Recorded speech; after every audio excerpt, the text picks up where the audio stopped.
কিছুদিন আগে আমরা গেছিলাম গড়িয়াহাট স্কার্টের দোকান খুঁজতে, যে ট্রেন্ডিং স্কার্টগুলো চলছে। আমার আর তন্ময় তো মাথা খারাপ যে এত ভিড়, আমরা বুঝতে পারছিলাম না দোকানগুলো কই। তারপর আমরা সন্ধান পেলাম এই দোকানটা দেখে আমার তো মাথা খারাপ, কোনটা ছেড়ে কোনটা নেব, এত সুন্দর সুন্দর। এইটা হচ্ছে সেই স্কার্টটা যেটা খুব ট্রেন্ডিংয়ে চলছে, গামছা প্রিন্টের র্যাপ স্কার্ট। কিন্তু আমি এই স্কার্টটা নিয়েছি যেটা হচ্ছে কিনা নস্টালজিক। ছোটোবেলায় আমরা সবাই অনেকে একবার না একবার এই স্কার্টটা পরেছি। এই স্কার্টটা নিয়েছি আর আমি এই স্কার্টটা নিয়েছি ব্লক প্রিন্ট না আজরক প্রিন্ট, জানি না এটা কী বলবো। আমার এই স্কার্টটা খুব পছন্দ হয়েছে পার্সোনালি।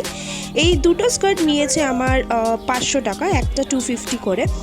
আর ওই র্যাপ স্কার্টটা আমার নিয়েছিল হচ্ছে 700 টাকা, তার জন্য আমি আর নিইনি, ওটা ওভার প্রাইস মনে হয়। তারপর কিনতে কিনতে আমাদের পেয়ে গেছিলো খুব জোরে খিদে।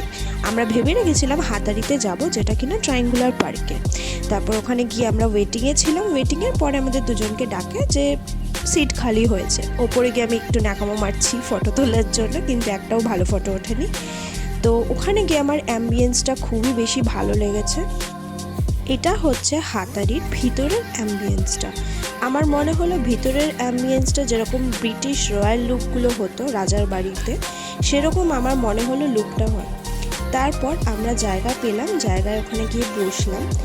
ওখানের যে মেনুগুলো আমরা দেখলাম, এত ইউনিক মেনু। আর সবথেকে বড় কথা হচ্ছে ওই মেনুসগুলো যেই রেটে ছিল, যেই প্রাইস খাবারগুলোর, সেই প্রাইসগুলো অন্য কোথাও গেলে কিন্তু অনেক কস্টলি।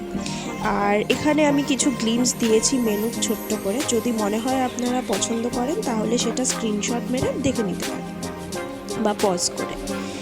আর এখানে আমরা দেখছিলাম যে কি পছন্দ হচ্ছে কি হচ্ছে না, তো আমরা বুঝে উঠতে পারছিলাম না কি খাবো। তারপর অর্ডার করলাম এটা স্কুইড, আর এটা হচ্ছে ক্র্যাব, আর এটা হচ্ছে হাক্কা চাউমিন। এটা আরেকটা ভিডিও, সেটা হচ্ছে পুরো ইন্টেরিয়ারটা, যেটা তন্ময় তুলেছে। তন্ময় এতটাই ফ্যান হয়ে গেছে ওটার ইন্টেরিয়ার। আপাতত ভিডিওটা এইটুকুনি। যদি ভালো লাগে লাইক, কমেন্ট, সাবস্ক্রাইব।